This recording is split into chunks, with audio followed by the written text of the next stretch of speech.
fist smashes the water for the 1,000th time, each blow reverberating through the silence of darkness. Blood from my knuckles covers the barrel's surface, but I can't stop. Not tonight. Not now that I'm so close to realizing. They think that a man's greatest war is waged in the midst of his darkest hour. For me, that time came in 1970. Every talent I had perfected, every combat I had won, and every lesson I had learned now seemed empty. Empty. Like a cup that was so full that it no longer fulfilled its purpose. The water ripples beneath my wounded palms, and its mirror reflects not only my face, but the faces of millions, searching, seeking the truth. You, yes, you who are currently listening, seeking answers in a world that continually tells you who to be, how to move, and when to strike. But what if what you've been taught about strength is incorrect? What if the walls you erected to protect yourself are actually keeping you from realizing your greatest potential? That night, as my blood mixed with water, I discovered something that questioned everything I thought I knew about power, about life, regarding the ultimate truth of human potential.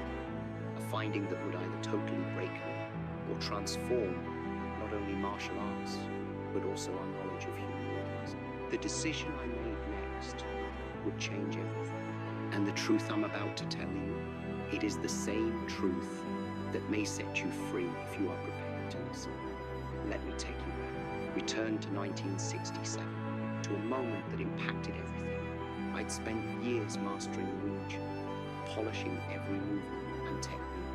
I had already established Jeet Kune Do, my expression of boundless martial arts.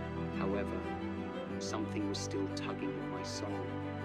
That night in 1970, as I struck the water, I recognized the full depth of what I had started years before. You see, by 1967, I'd already discovered something significant.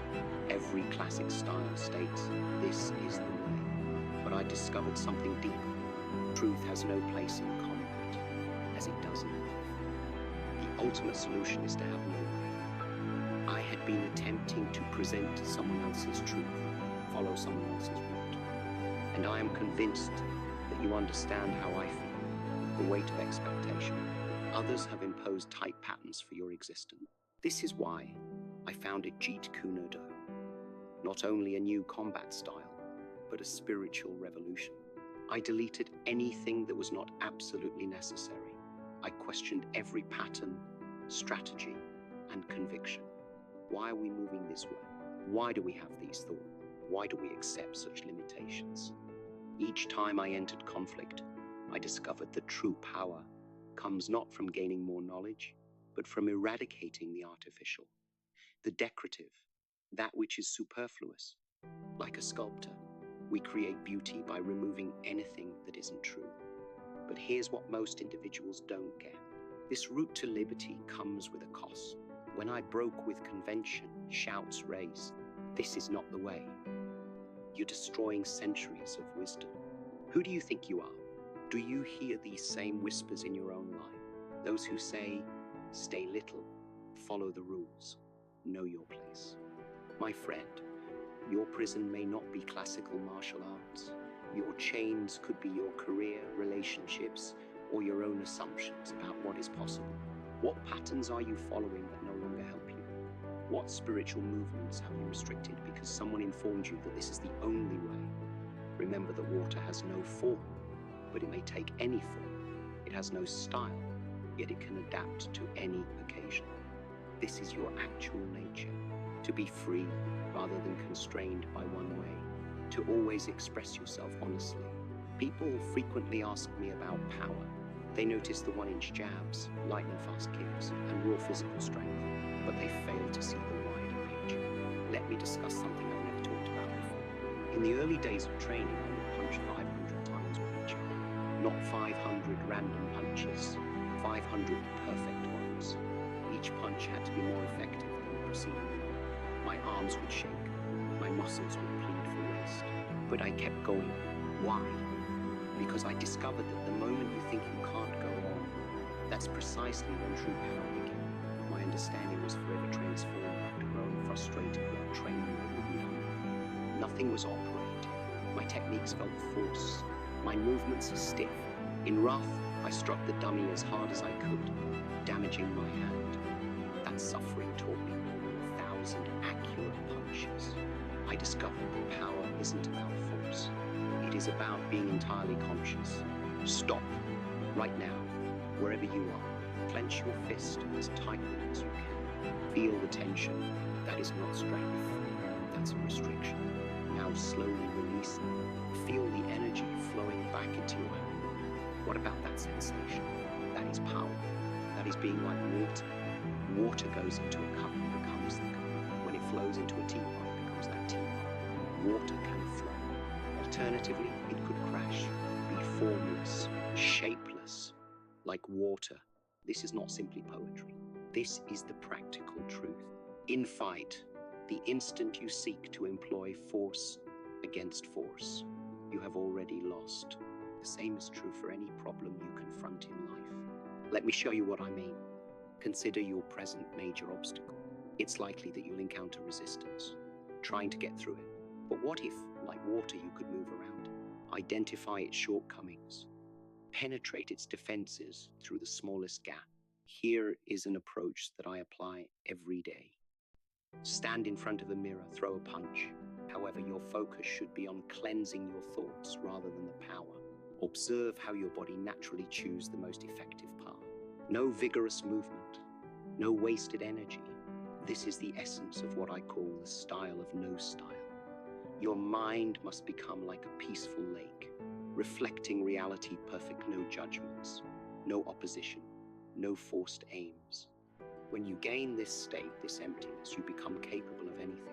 This is what I mean when I say, the less effort, the faster and more powerful you will be. Hollywood, 1966. I had just finished a screen test for a large television role. The execs appreciated my performance, but their statements still echo in my mind.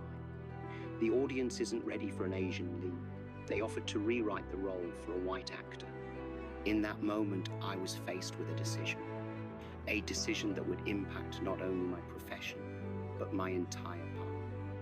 My most crucial confrontations were not waged in tournaments or on movie sets. They were fought in rooms where people attempted to mold me into someone I was not. They advised I portray the stereotypical Asian character, quiet, obedient, and speaking lousy English. They intended to dumb down my thinking, make my martial arts more theatrical, less realistic. Remember what I said about water? Water does not ask to be accepted. It keeps faithful to its character. When it hits a rock, it does not come to a halt. It flows around, over, and through it given enough time. That is how I addressed each issue. When they said that an Asian man couldn't be a lead actor, I didn't only disagree, I made my own way. I returned to Hong Kong and developed films my way, including The Big Boss and Fist of Fury. They weren't just movies, they were claims of authenticity in a world that sought conformity. Each of you listening is now involved in your own version of this fight. Perhaps it isn't Hollywood execs. Perhaps it's others who seek to categorize and limit. They may argue you're too old, too young, the wrong color, the incorrect background, or the wrong education. However, keep in mind that these difficulties are not your faults. They are your fuel. I denied every cliche word, every door banged in my face, every disrespectful word affecting my dreams. They did not stop me. They concentrated me, sharpened me. Like water gathering pressure behind a barrier, each opposition strengthened me. I discovered that the ultimate struggle is not against others. It resists the impulse to become less than who you are. When faced with racism or being taught to know your place, remember you always have a choice.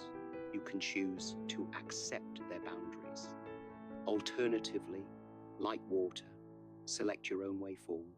Listen carefully now, for what I'm about to say isn't simply philosophy. It's a fact that needs to be lived. When I initially went to America, I felt torn between two worlds. Eastern knowledge from my youth, the Western desire for advancement. But I discovered something powerful. Truth has no borders. I remember instructing a student who was brilliant in technique but couldn't use it in real life. Although he could shatter boards, he failed to overcome his own work-related concern. I told him that powerful life doesn't require spectacular moves. You need to understand. Every morning when you get up, you're in combat. Your opponents? Fear, doubt. Stay comfortable, says the voice that whispers. I learned this lesson the hard way when my first business failed. I had all the technical expertise, but I was rigid, striving to force my way instead of adjusting, like water. Let me tell you 3 practices I utilize daily. First, if you meet a challenging issue, take a moment. Feel the strain in your head. What about that tension? That's where you're opposing reality and moving. Second, when encountering an issue, ask yourself, am I being like water or like rock? Problems are like rivers, requiring flow rather than force. At work, with family, or in any debate, my friend, be water. Third, and most crucially, express yourself honestly, regardless of how modest the scenario. Whether you're ordering coffee or making a presentation, be sincere. This is not merely advice, it's the secret of personal empowerment. Every time you pretend to be something you're not, you lose energy. Each time you share your truth, you gain power. I've observed far too many persons leading half lives, waiting for permission to be themselves. They learn philosophy but never apply it. They know the words but not the meaning. Your life is happening right now, not new thoughts about it. It's not in your plans. However, you have direct experience with it. And my final words to you derive from the greatest truth I've learned on my quest. That night in 1970, when I watched my blood blend with the river, I recognized something that would trouble me to my death. We are not guaranteed tomorrow. Every instant that passes is like a ripple in the water. Beautiful, powerful, however, it is simply transient. I have pushed my body to its limits. Every threshold was challenged, broken through the limits of constraint. One of the most essential truths I've learned is that life is not counted in years. It is measured in the moments of full awakening. Look at your hands right now. Feel it. Feel life spilling through them. This moment, this exact moment of awareness, this is your power. Here's your opportunity. Tomorrow isn't promised. The next hour is not assured. You only have this chance to be true. Don't expect to become Bruce Lee. You're here to become yourself, fully, completely, without reservation. The water in that barrel taught me that power comes from counting. Your genuine strength can only come from being yourself, individually and fearlessly. So one last question, what are you waiting for? It is now. The power is yours. Become water, my friend. Be yourself.